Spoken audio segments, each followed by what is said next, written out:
les filles et les garçons de la tech? C'est une excellente question et je vais prendre Bien, 30 tu peux en secondes pour y parler. répondre. Les filles Moi, et les je peux en garçons de la parler. tech, très rapidement. Ah, tu veux le faire, Hervé? Je sais pas, vas-y. Et puis moi, je rajouterai ma sauce, peut-être. Ouais, très rapidement, c'est une petite ESN récente qui vient d'arriver sur le marché depuis 2 ans et demi, qui a un modèle très particulier, puisqu'on est une société à mission et que la particularité, c'est que nos collaborateurs travaillent pour nos clients 4 jours par semaine et que la cinquième, on travaille pour nous et pour plus grand que nous. Donc, c'est de la formation et c'est de l'associatif. Ça, c'est ce qui fait qu'on est magique. Et au-delà de ça, on est complètement spécialisé sur les aspects cloud, DevOps, SRE, et tout ce qui tourne autour. Du coup, aujourd'hui, je suis ravi de vous présenter Hervé, un grand spécialiste chez nous qui va nous parler de la sécurité à tous les étages. Tu mets la Talk, pression. C'est très bien. J'ai de talk l'expérience, on vu fait et de notre apprécié de mieux. là. Et voilà, on apporte de la Allez, qualité. à toi Et la scène, Hervé. c'est bon? Tu as envoyé l'enregistrement, je peux y aller? C'est parti, c'est quand tu veux. Allez, bonne conf. Ok. Donc, déjà, bonjour à toutes et à tous. Bienvenue sur cette session qui a pour thème donc la sécurité centrée autour de Kubernetes et à tous les étages. Donc, qui suis-je? Ça a déjà été un peu spoilé. Je suis l'un des cofondateurs des filles et des garçons de la tech. Ma fonction, c'est donc être consultant au niveau du cloud, plus GCP, et plutôt large au niveau DevOps. Et je fais également de la formation sur tous les outils gravitant, enfin sur pas mal d'outils gravitant autour du DevOps. L'idée de cette session est simple. On va gravir ensemble les différents étages que compose une application qui est déployée dans un cluster Kubernetes. Ça en fait pas mal. Et à chacun de ces étages, je vais vous présenter des actions simples, des outils pour améliorer la sécurité. Ça va être principalement orienté sur la prévention, mais il y aura également une partie sur la détection et la remédiation. Il y aura 4 petites démos. Priez pour moi le dieu de la démo, s'il vous plaît. Et on va attaquer. Avant d'attaquer l'ascension, je vais faire quelques rappels de principes de bon sens concernant la sécurité. Le premier, ça va être de diminuer la surface d'attaque, c'est-à-dire faire le ménage. On va enlever tous les logiciels, binaires, librairies, dépendances qui ne sont pas utiles. Ça peut être une source de vulnérabilité, soit actuellement, soit dans le futur. Pareil, on va faire la même politique pour les utilisateurs, les flux exposés et les services exposés. Les services exposés et les flux. Le deuxième point, ça va être la mise en place d'un airbag à moindre privilège.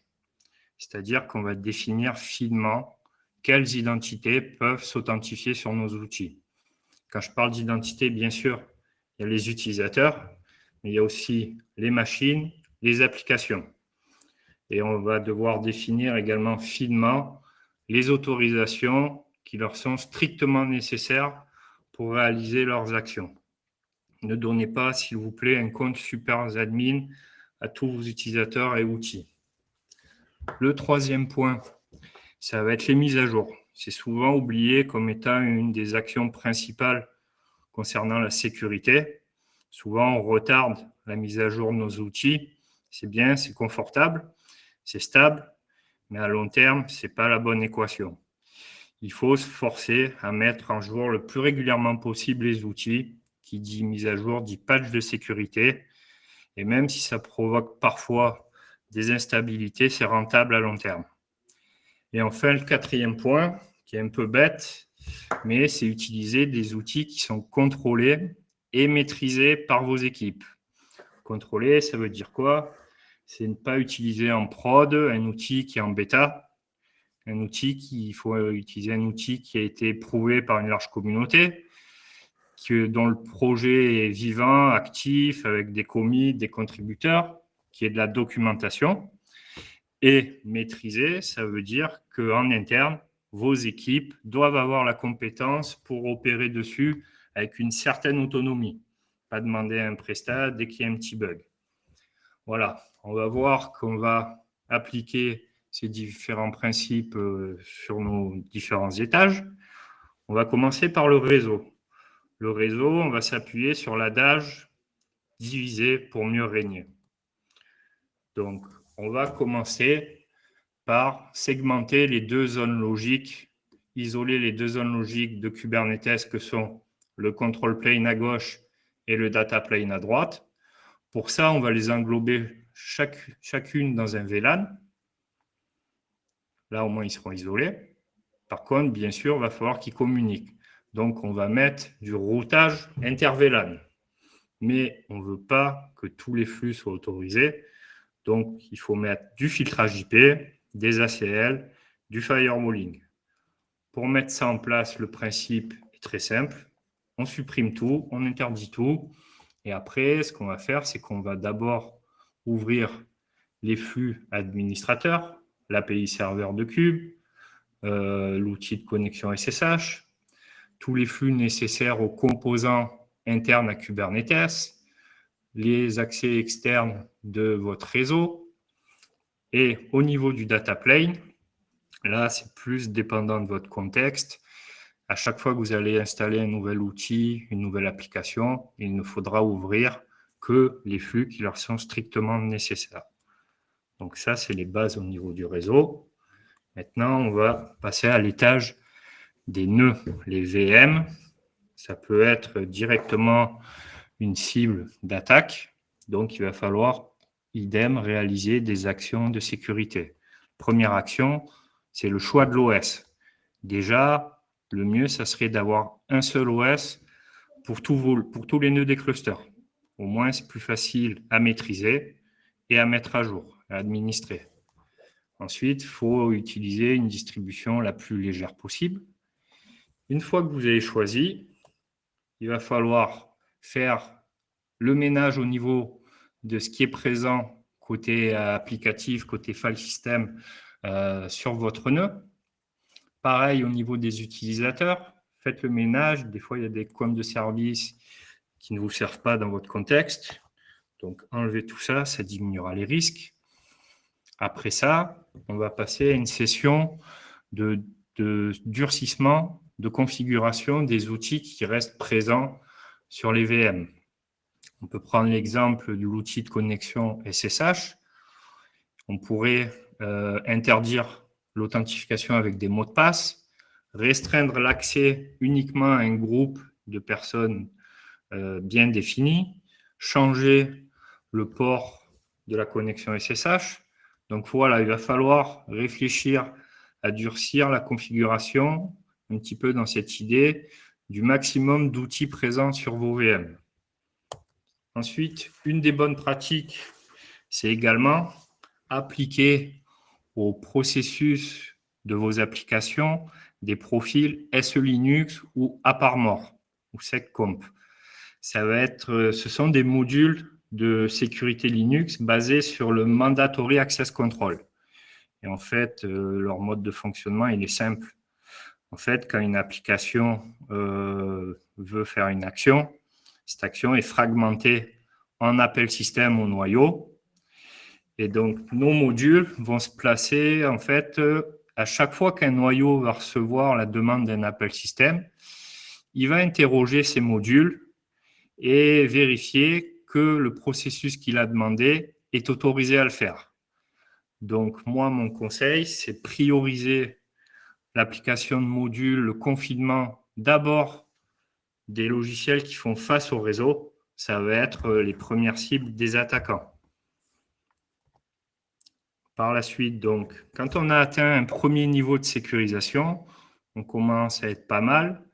Le mieux, c'est de pouvoir faire un état des lieux du reste à faire. Pour ça, il y a des benchmarks qui sont proposés notamment par le CIS qui vont donc scanner notre système et le confronter aux meilleures pratiques du marché. Il y a des outils qui permettent de faciliter la réalisation de ces benchmarks comme KubeBench d'Aqua Security, Nevector racheté par SUSE, KubeEscape. Ces outils vont fournir des rapports de tous les points qui ont été testés en succès et en échec. Et ce qui est bien, c'est que sur les points en échec, il va vous donner les actions pour remédier au problème. Et ça, il va falloir le faire aussi régulièrement parce que ça évolue.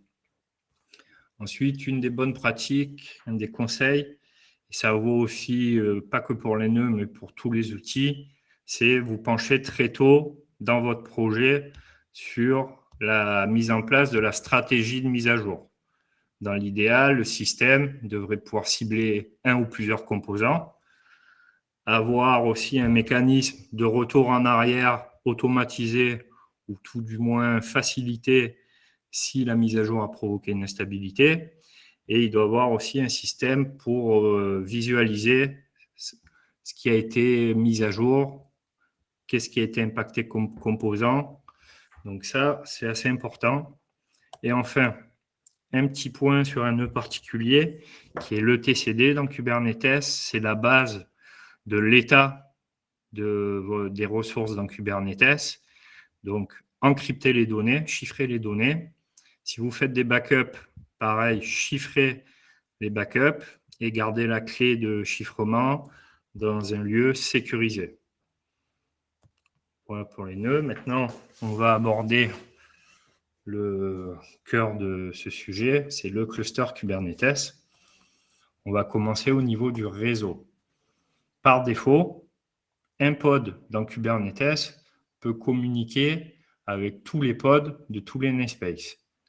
Donc ça, lors d'une attaque, c'est pas top pour le mouvement latéral.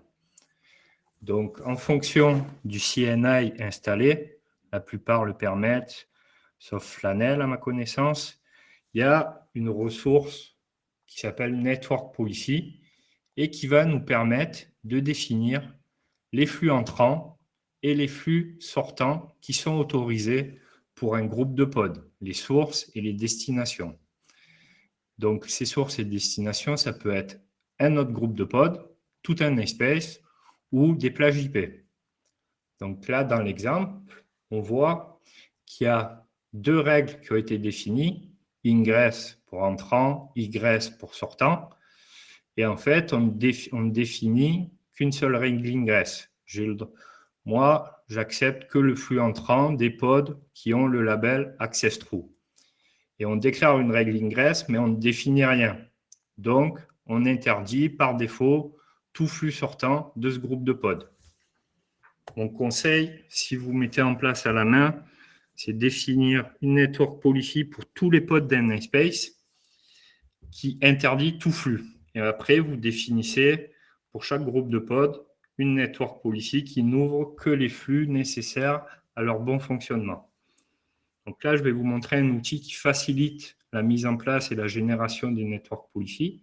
Ça s'appelle Inspector Gadget. Il fait d'autres choses. Et on va appliquer une network policy sur une stack que j'ai déjà installée sur un cluster GKE avec un front-end et un back-end qui sont interrogés par mon navigateur Internet et une base de données qui ne communique qu'avec le back-end. Alors, hop, Alt-Tab, ça a l'air de fonctionner. Donc, voici la stack qui est déjà présente. Du réseau, OK, il y a un peu de latence. On a 3 pods avec 3 services devant. Service, c'est une virtual IP qui forward les requêtes au back-end. Et nous, ce qu'on va faire déjà, c'est valider le comportement par défaut. Pour l'instant, on n'a rien mis en place comme network policies. Donc, je vais installer dans le même namespace container not found. Ah ben, ça commence bien. Peut-être qu'il avait du temps à démarrer. Voilà, j'ai été trop rapide pour une fois. Et on voit qu'il peut communiquer avec backend. Il renvoie la couleur. C'est une route qui renvoie la couleur. Et il peut communiquer avec front-end.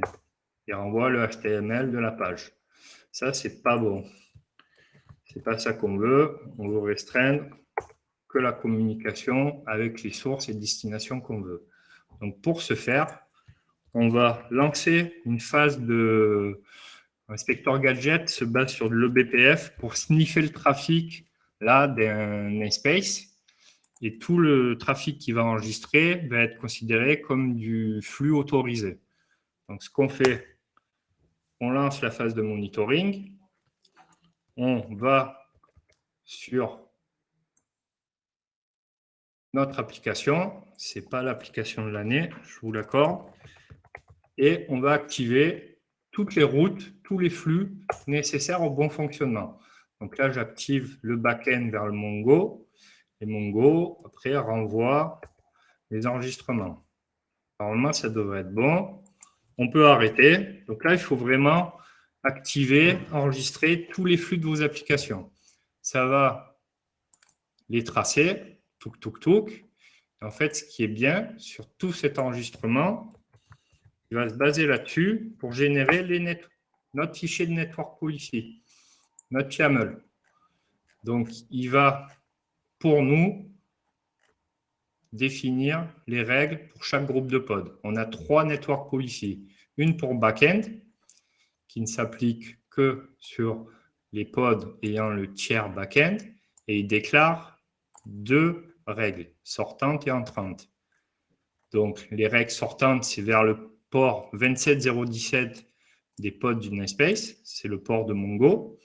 Et ce qu'on oublie souvent, c'est que Kubernetes porte un serveur DNS. En fait, quand vous tapez par un client l'adresse Mongo, lui, il envoie un lookup DNS à kubedns, kubesystem, dans le namespace kubesystem, et le serveur DNS renvoie l'IP du service. Donc, à chaque requête, entre 2 pods, il y a un lookup DNS. Donc, il faut autoriser le flux vers le port 53, c'est le port de kubedns, sur le protocole UDP. Et en flux entrant autorisé, il n'autorise que le trafic venant de l'Nginx Ingress Controller.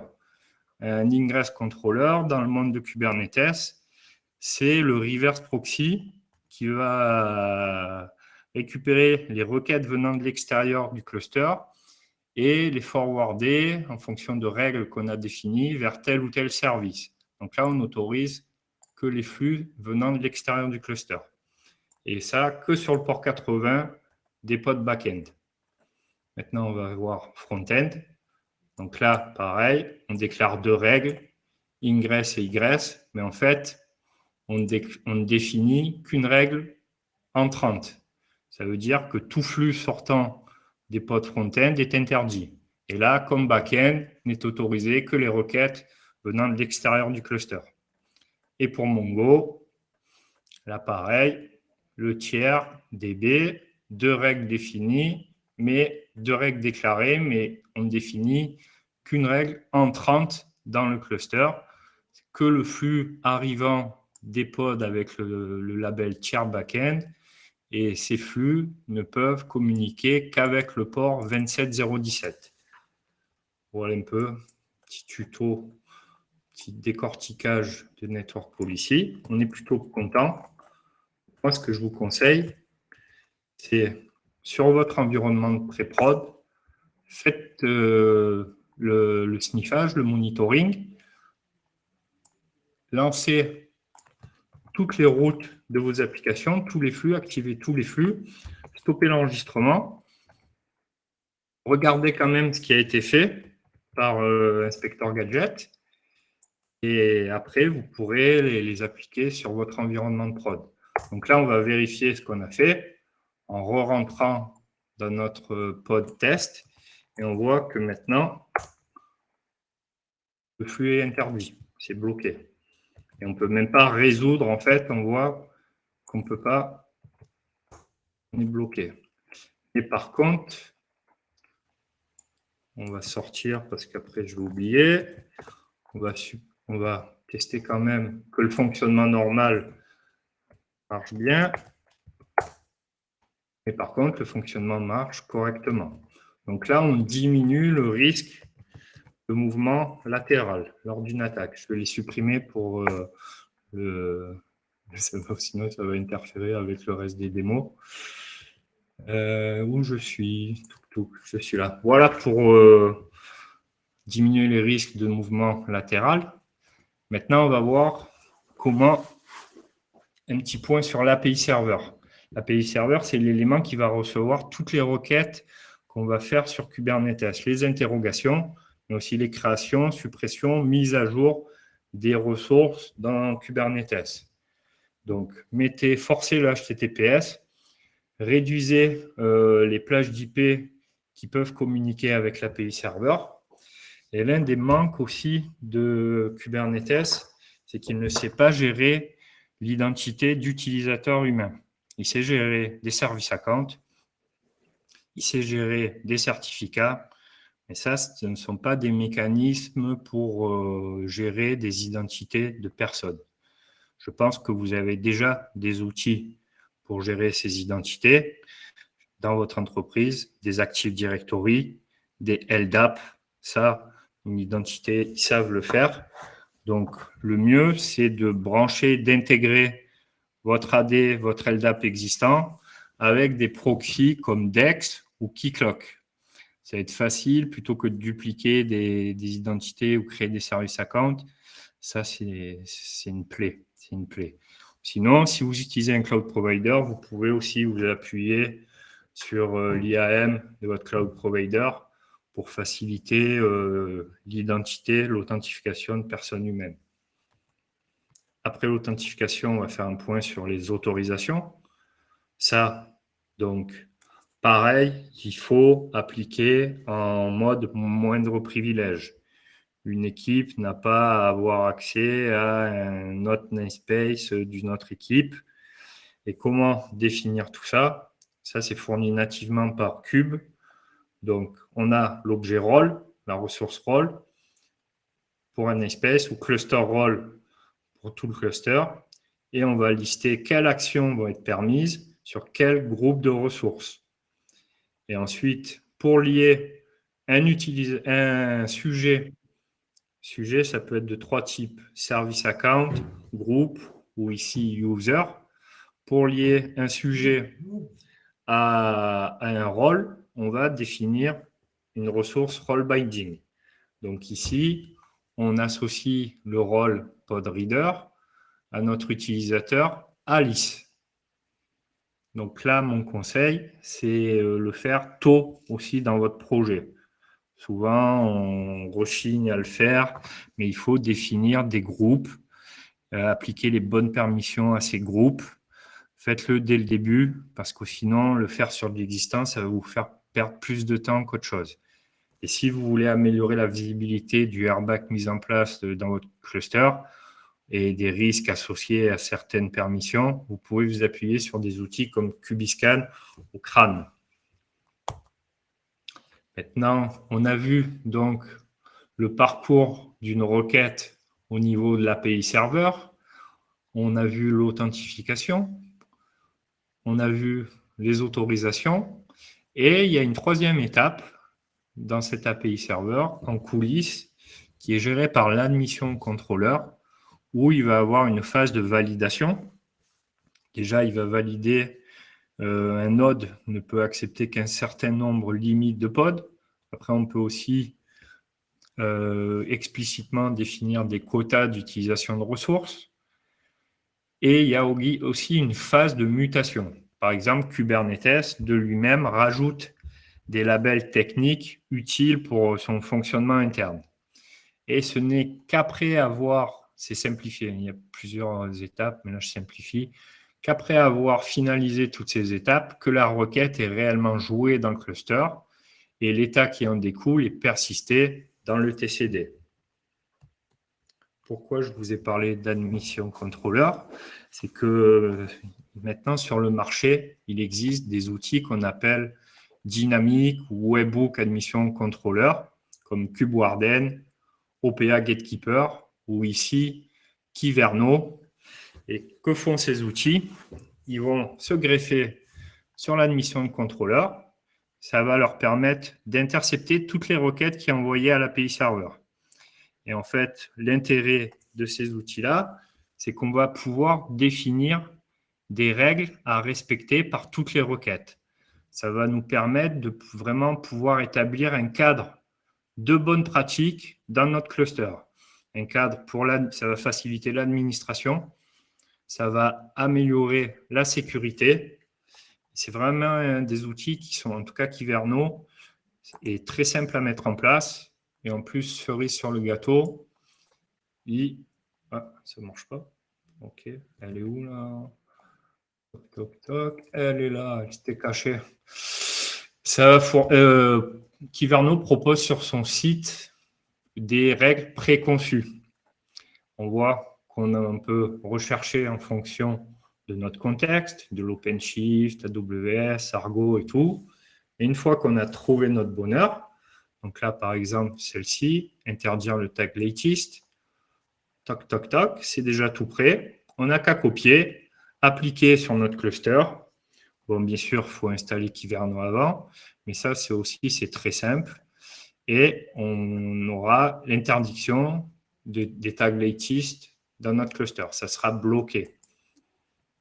On peut faire également de la mutation, ajouter sur un objet existant, une ressource existante, certains labels, et on peut faire de la génération. Par exemple, on peut, pour tout namespace, nouveau namespace créé, on peut appliquer un secret à partir d'un secret source. Et donc, ça va nous générer des ressources, des événements Kubernetes et même des rapports Kyverno. Les rapports Kyverno, de base, c'est un peu compliqué à lire. Donc là, je vais vous introduire un petit outil qui facilite la visibilité des policies Kyverno, de ce qui a été un échec ou un succès. On va faire une petite démo sur l'application de policy. Donc, n'autoriser qu'un registre d'image. Ici, ça sera FGTech, notre Docker Hub privé.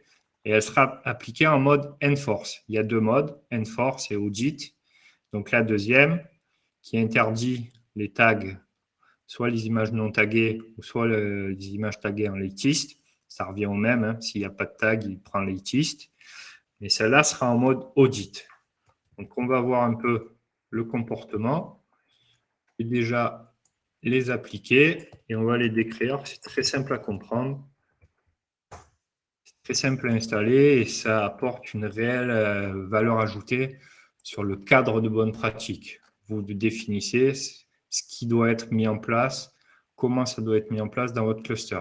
Donc là, on a deux règles. On a deux règles dans la policy. Déjà, c'est un mode audit. Une règle qui requiert un tag. Donc, les cibles, c'est des pods dans le namespace défaut. Un petit message, si la règle n'est pas respectée, ça sera renvoyé. Et en fait, ça se base juste sur un pattern. Le nom de l'image doit être le nom de l'image, quelque chose.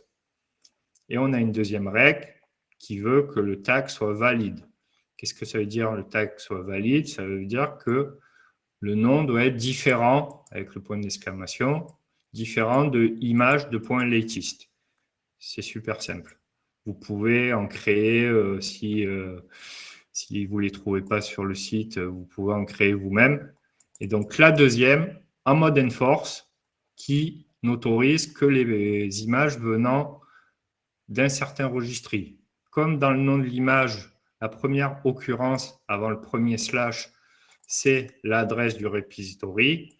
En fait, ça se base uniquement sur un pattern. Donc, OK, le rythme est soutenu. Je vais le mettre en place. 3 petits tests. Donc, Alpine, c'est le mauvais élève. Il ne vient pas d'FGTech et il a latest. On va voir comment ça se comporte. En fait, lui, l'admission webhook, l'admission contrôleur, le bloque directement. Parce que la règle sur le registre valide est en enforce. Donc, lui, il est bloqué directement. Il ne va pas être déployé dans le cluster. On va lancer le deuxième. Donc, le deuxième vient bien d'FGTech, mais il n'a pas de tag. Là, on voit que ça a été créé. C'est parce que les policies sur les tags sont en mode audit. Et enfin, le meilleur élève, il vient d'FGTech et il a un tag. Là, il n'y a pas de souci. OK. Maintenant, on va voir au niveau des events ce que ça a produit et comment on peut visualiser ce qui est passé ou pas passé. Donc, on voit la première violation de policy, c'est sur le registry. On voit là que ça fail et que ça a été bloqué parce qu'elle est en mode enforce. Là où ça a fail sur le tag, ça a fail, mais ça n'a pas bloqué parce qu'on est en mode audit. Donc, c'est un peu compliqué à lire. Donc, mon conseil, c'est plutôt vous appuyer sur Policy Reporter. Déjà, on voit le réseau, c'est pas ouf. On voit les policies qui sont appliquées dans notre cluster et on a un petit rapport sur ce qui est passé et sur ce qui n'est pas passé. Mais attention, là, il y a une subtilité. C'est ce qui n'est pas passé en mode audit. Vous voyez que l'échec sur le registry n'est pas logué. C'est parce qu'il a été bloqué directement à l'API serveur. Donc, moi, je vous conseille, quand vous mettez en place des nouvelles policies, mettez-les en place en mode audit. Appuyez-vous, je vais les supprimer, la démo est finie. Appuyez-vous sur Policy Reporter, vérifiez si votre contexte, vos workloads sont compliant avec les nouvelles policies, adaptez-les, passez-les en mode enforce et migrez-les sur votre environnement de production. OK. Maintenant, un petit point sur les audit logs. Donc, les audit logs, déjà, si vous installez vous-même votre cluster, il faut les activer. Vous pouvez même définir le détail de la log, none, metadata, jusqu'à request response, et définir quel type d'action, d'événement vous voulez loguer. Vous ne voulez peut-être pas loguer toutes les actions venant de l'API serveur. Ensuite, le point essentiel, c'est les scraper et utiliser-les en cas de debug. Au moins, vous aurez une vue. L'API serveur, c'est le point central de toutes les requêtes, de toute l'activité dans le cluster Kubernetes. Donc, ça vous fournit des informations précises sur ce qui s'est passé dans votre cluster. Donc, utilisez-les. N'oubliez pas. Maintenant, on va monter d'un étage ou descendre, ça dépend le sens, pour se concentrer sur les pods. Et déjà, un sujet un petit peu annexe, c'est la gestion des données sensibles. Ce qui est proposé par Kubernetes pour gérer les données, les configs, c'est des config maps. Donc ça, c'est en clair. C'est quand même un défaut. Ensuite, on a les secrets qui sont proposés. On se dit qu'avec un nom pareil, on a trouvé notre bonheur. Mais en fait, pas du tout. Parce que ce n'est pas chiffré. Ce n'est pas du tout secret. C'est pas chiffré. C'est juste encodé en base 64. Donc, avec une commande comme ça, on arrive à décoder en clair. C'est pas génial. Donc, il faut bien restreindre les utilisateurs qui peuvent accéder à vos secrets. Et pareil, dans le lieu où vous appliquez la valeur à vos secrets, le plus souvent des variables d'environnement de votre outil de CI, limitez l'accès aux personnes de confiance. Mais le mieux, c'est quand même d'utiliser une solution tierce, comme du Seal Secret, du SOAPS, ou un outil dédié pour ça, comme HashiCorp Vault.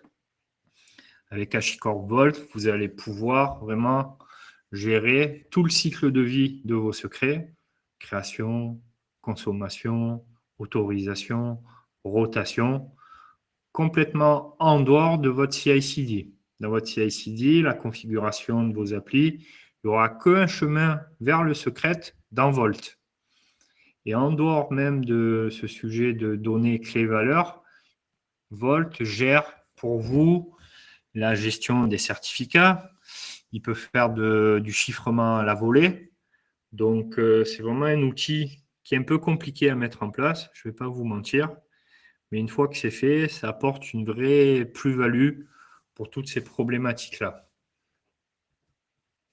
Maintenant, en se concentrant sur le pod, on va voir ce qu'on peut faire en termes des deux phases de la sécurité, la prévention, et on fera également une petite présentation d'outils pour la détection. Pour la prévention, on va s'appuyer principalement sur la section Security Context, qui va nous permettre d'avoir des propriétés pour restreindre le contexte d'exécution du processus et son système de fichiers. On peut, grâce à ça, mettre le système de fichiers en lecture seule Si on veut écrire dans un dossier, on peut le monter en tant que volume et garder le reste en read-only. On peut interdire le sudo.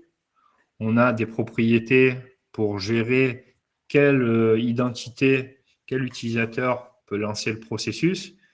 Et on a une section aussi pour gérer les capabilities Linux qui peuvent être utilisées par notre container. Il y a des outils qui sniffent les capabilities utilisées dans un contexte normal. Donc, la bonne pratique, c'est tout supprimer et n'ajouter que les capabilities Linux utiles dans votre contexte. Et on peut, comme on a vu sur les nodes, on peut appliquer des profils à part mort, c'est pas sur la slide, des profils à part mort, c'est seccomp ou SL Linux à nos containers.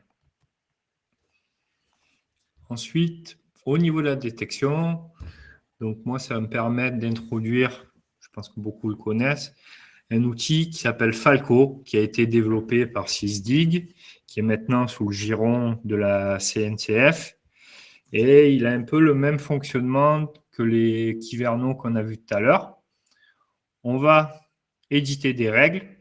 Falco, quand on l'installe, déjà arrive avec son lot de règles par défaut. Mais lui, au lieu de travailler sur les requêtes envers l'API serveur, il va se placer bas niveau au niveau du système et intercepter tous les appels système, tous les syscalls envoyés par vos containers, demandés par vos containers. Donc, on va pouvoir avoir la même logique. Il faut que tous les appels système respectent les règles qui ont été définies. Là où le comportement change par rapport à Kyverno, c'est qu'on n'a qu'un seul mode. Il va ne faire qu'envoyer des notifications. Et encore, c'est des notifications. L'un des manques, c'est que c'est des notifications bas niveau. Pour avoir une intégration facilitée avec les outils comme Slack, comme du serverless, comme du message queue, le plus souvent, à côté de ça, on installe Falco Sidekick, qui fournit une UI, une intégration facilitée avec les outils modernes. Et avec Falco Sidekick, on peut faire, ça c'est pas moi qui l'ai inventé, c'est Thomas Labarossia, l'un des main développeurs de Falco Sidekick, qui fait cette démo. Et voilà, la démo, ça va être un pod qui émet un syscall irrespectueux, donc Falco envoie une alerte qui est relayée par Falco Sidekick. Ça se transforme en event source pour Argo Event. On filtre sur l'ouverture d'un shell, on ne va pas déclencher pour tous les événements. On filtre pour l'ouverture d'un shell dans un container, dans cet exemple. Et ça va déclencher la création d'un autre pod, un pod killer, qui a toutes les informations nécessaires pour supprimer le pod irrespectueux. C'est un exemple pour montrer, on peut améliorer la remédiation, mais c'est un exemple pour montrer que grâce à cette stack-là, on peut faire de la remédiation. Il n'y a que notre imagination qui peut nous limiter. Donc là, je vais lancer un nouveau pod. Je vais lancer K9S pour avoir une visu un peu de ce qui se passe. OK. Donc là, je vais copier ma petite ouverture de shell. On va setup, c'est pas la bonne. Normalement, si je fais ça, magnifique. Donc là, c'est ça qui va se déclencher. Je l'ai déjà lancé 2 fois. Donc, il filtre sur l'ouverture d'un shell dans un container. Ça va lancer ce workflow-là. Ça va créer un pod. Ce pod va supprimer le pod irrespectueux et après, va s'arrêter. Là, on a Falco Sidekick. Falco Sidekick, on a un dashboard qui nous donne un peu des graphes sur les événements attrapés par Falco. On a la liste de tous les événements. Donc, c'est pas mal. On a une visu. Et maintenant, je vais lancer le terminal. Donc, ça va déclencher le workflow. Normalement, ça déclenche un nouveau workflow. Celui-là, plus ou moins rapidement, et passe en mode terminating. Donc, on a réduit la capacité de nuisance de notre pod suspicieux. Après, rien que d'avoir des alertes sur des syscalls qui ne devraient pas être lancés dans un comportement normal, ça apporte beaucoup de réactivité et de détection précoce des signes d'une attaque. Donc là, on va quand même attendre qu'il soit vraiment supprimé. Donc là, voilà, il est supprimé. C'est un exemple. Déjà, branchez Falco à votre outil Prometheus ou consort. Faites des alertes en cas de syscall vraiment critique. Il y a l'écriture dans les binaires, il y a plein de syscalls qui sont vraiment pas normaux. Donc ça, déjà, ça apporte beaucoup de valeur. Maintenant, on va voir les bonnes pratiques sur les containers qui sont construits à partir d'une image. Ça, c'est assez connu. Utiliser des images vérifiées, officielles, de confiance. Conseil, c'est aussi versionner, utiliser un tag le plus précis possible pour pas avoir de mise à jour intempestive non voulue. Et enfin, privatiser toutes les images. Il faudrait que dans l'idéal, ne soit autorisé dans votre cluster cube que votre registre à vous. Et si vous pouvez faire une hiérarchie d'images, vous aurez la maîtrise des mises à jour et du contenu de vos images. Vous serez maître et ça sera adapté à votre contexte. Malgré nos efforts, bien sûr, des vulnérabilités apparaissent tous les jours, donc il faut aussi scanner régulièrement nos images. Ça s'intègre facilement dans la CI, les registries le proposent également, même des outils dans le cluster lancent des scans régulièrement. Ça va nous fournir un rapport de scan et on va pouvoir, en l'analysant, détecter si une CVE peut impacter notre contexte. Donc là, mon conseil, c'est même des médiums. Des fois, certaines sont classées médium parce qu'elles sont critiques que dans un contexte particulier. Mais si c'est votre contexte à vous, ça peut être critique. Python 3.4, ok, ouais, il faudrait que je change peut-être l'image de...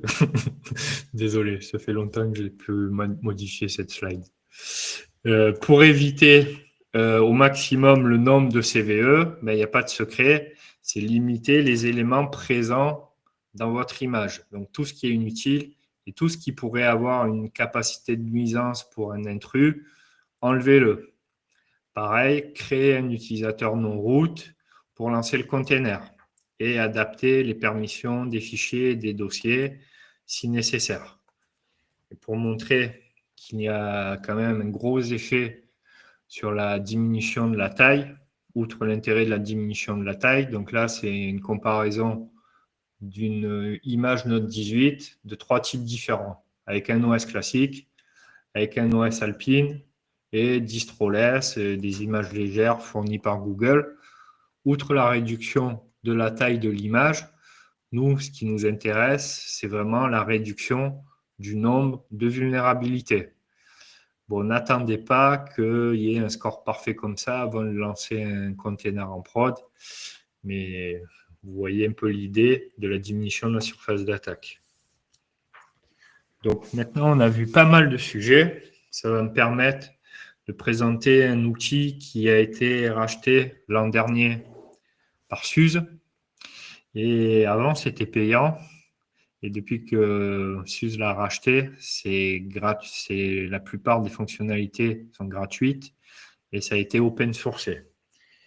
Et en fait, l'intérêt, c'est qu'il prend en charge pas mal de sujets dont on a discuté dans cette présentation.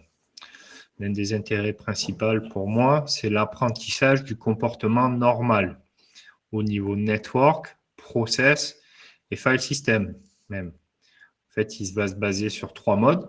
Donc, dans le mode Discover, il va apprendre le comportement qui va être autorisé. Et ensuite, on a 2 modes classiques. Un où il notifie simplement et un en mode Protect où il bloque tout comportement qui n'est pas whitelisté. Il va également générer pour nous le diagramme des flux, scanner pour nous les images, mais aussi les nœuds, les CVE des nœuds.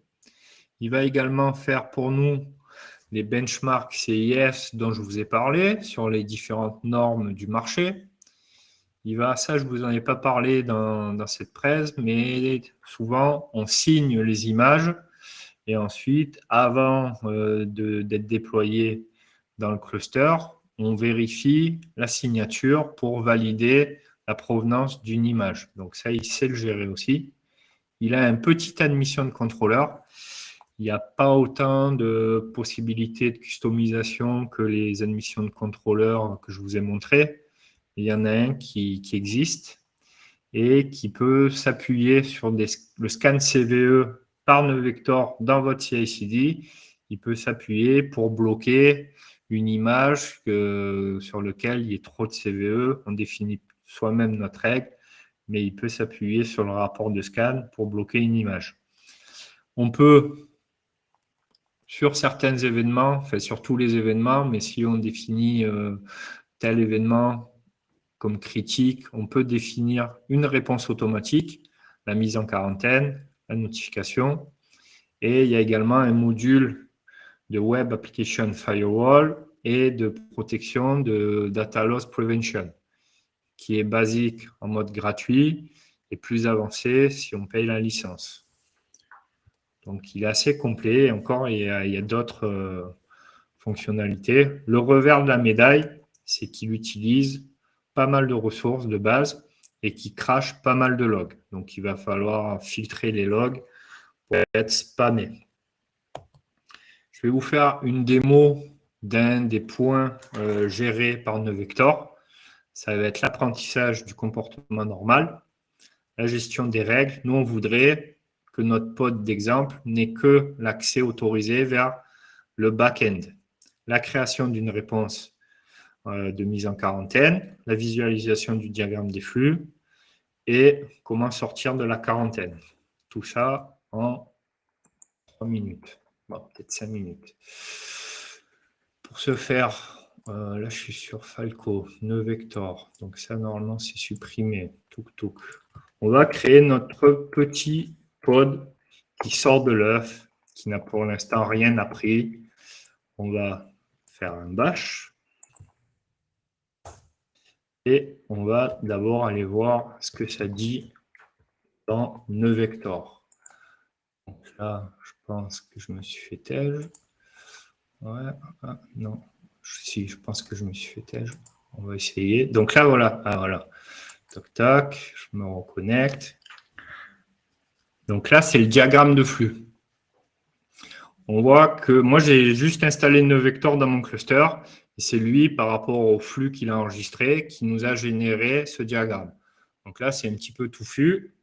On va filtrer uniquement sur notre namespace de démo. On peut faire des filtres plus avancés. Et on va voir déjà les flux qui ont été enregistrés. Par contre, au niveau du zoom, c'est random. Je n'ai toujours pas compris. On voit les flux qui ont été autorisés et on voit notre petit pod nœud vector qui ne connaît rien pour l'instant. On va au niveau des groupes. C'est là qu'on gère ce qui a été appris ou pas. Pour l'instant, nœud vector connaît comme process bash, pause et sleep. Pause et sleep, c'est par défaut. Et network rule, il n'a rien appris pour l'instant. On va lui apprendre un peu des trucs. Touk. On va lui apprendre le flux vers back-end. C'est celui-là qu'on veut. Il renvoie la réponse. On va tester aussi un appel vers l'extérieur. Ça marche pour l'instant, mais ce n'est pas ça qu'on veut. Donc, on va rafraîchir jusqu'à ça prend une petite dizaine de secondes si on a de la chance. Ça prend. Déjà, on peut voir. Voilà, il a pris le back-end, le lookup DNS, n'oubliez pas, et external. Ça, c'est pas cool. Et il a appris que le process curl est autorisé. Donc, on va supprimer notre règle vers external. C'est pas ça qu'on veut. C'était un petit test, mais on s'est gouré. Donc, la règle est ici. On la supprime.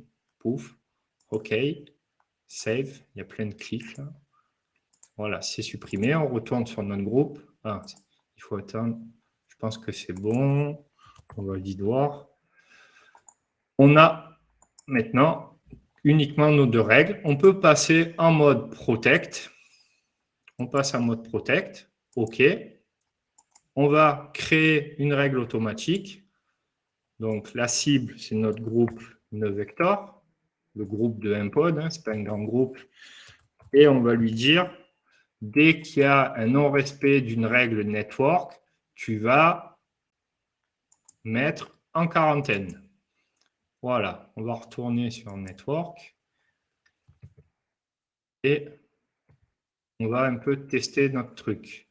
Déjà, on va lancer un ping. Ping, c'est un process qui n'est pas autorisé, mais sur lequel on n'a pas appliqué de réponse automatique.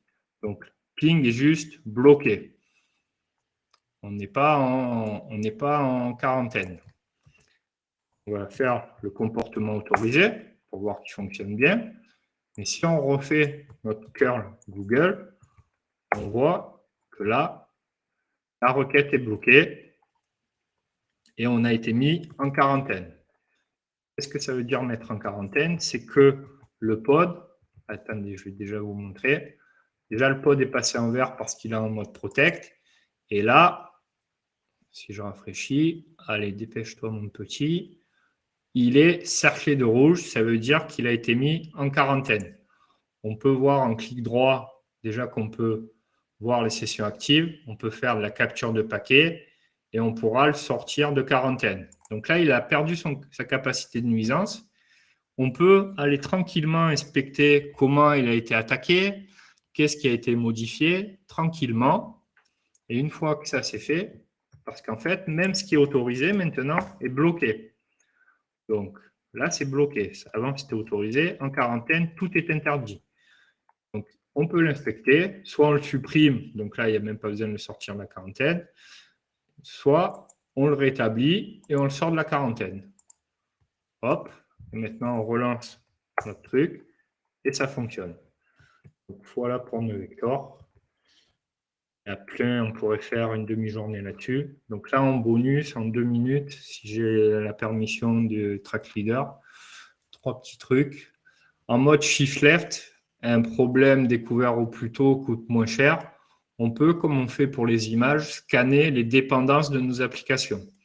Un outil comme Dependency Check le permet. Tout ce que je vous ai montré est open source. Ça, je ne l'ai pas précisé. Tout est open source. Ensuite, un petit point sur l'observabilité. Ce matin, il y a eu une presse par François Tritz et Deveau qui l'expliquera mieux que moi. Mais mon conseil, c'est vaut mieux avoir 10 informations, 10 métriques, log, tracing significatives que essayer d'être exhaustif et que l'information importante soit noyée dans le détail. Pareil pour les alertes. Gérer bien le nombre, la criticité et les destinataires d'une alerte. Envoyer que aux personnes concernées et ceux qui peuvent résoudre le problème et essayer d'automatiser la réponse à certains événements. Ça va soulager le travail de vos équipes. Et comme malgré tout, il faut anticiper le pire des scénarios, au niveau du PRA, mon conseil, c'est de backuper vos données pour pouvoir revenir à un état sain en cas de problème et automatiser au maximum la génération de votre infra et le déploiement de vos applis pour que si vous deviez la reprendre from scratch, ça soit le plus rapide, efficace et fiable possible. Et aussi, en amont, rédiger un document unique qui clairement définit chaque étape, vraiment bêtement, chaque étape pour remonter une stack opérationnelle. Et après, ça, c'est bien, mais surtout, testez-la. Simulez un crash et testez vos procédures. Ce n'est pas pendant un incendie qu'on va apprendre à utiliser un extincteur. Donc, il faut simuler un crash, voir si le document répond aux besoins, qu'il est clair, parce que si vous êtes dans la panique, vous allez paniquer, quoi. C'est beau ce que je dis. Donc voilà, en 50 minutes, je pense qu'on a vu pas mal de choses. Il y aurait d'autres points à aborder, mais avec le temps, il faut faire des choix. Et j'espère qu'avec tout ça, vous serez plus confiant avec vos clusters et que vous les chérirez comme je fais sur le GIF. Et je vous remercie de votre attention. Vous avez un petit QR code. Moi, je suis toujours preneur de conseils pour améliorer ma conf. Et si vous avez des questions, là, j'ai été un peu long, mais n'hésitez pas sur le Slack ou je vais aller sur le lobby là, pour qu'on discute, quoi. Je vous remercie. Je remercie les sponsors. Et enjoy. Et nous te remercions aussi. Merci à toi, merci beaucoup. Je vois que tu déchaînes les foules, tu as plein de remerciements et de bravo. Voilà. Donc, ça a dû être super, je n'ai pas suffisamment suivi, il fallait que je switche un peu entre tous. Mais un grand bravo et merci d'avoir accepté d'être speaker aujourd'hui. Ah, j'aime bien. Ça va, pas de questions. Ajoute une URL. Si tu le flashes, normalement, c'est bon, je crois. Hein, si tu le... Je l'ai testé hier. Je ne suis pas un pro du QR code. Ça te renvoie bien au bon site. Hein. Sinon, attends, je peux te le faire en live si tu la veux. Tu peux mettre le sud. Je ne l'ai pas sous la main. On va sortir de ce gif. Peut-être un truc comme ça. Je ne sais pas ce que ça donne. A priori, je vous laisse tester. Normalement, ça doit être celle-là. Je l'ai mis dans le chat. Ouais, ça ressemble à ça. Ouais. Ça doit être celle-là. Alors, je ne sais pas si... c'est ça. Vous avez accès à toutes les confs et vous allez noter celles auxquelles vous avez participé. Merci encore. Je coupe l'enregistrement et à bientôt. Merci à toi de offrir cette possibilité-là. Avec grand plaisir. C'est un plaisir. Avec grand plaisir.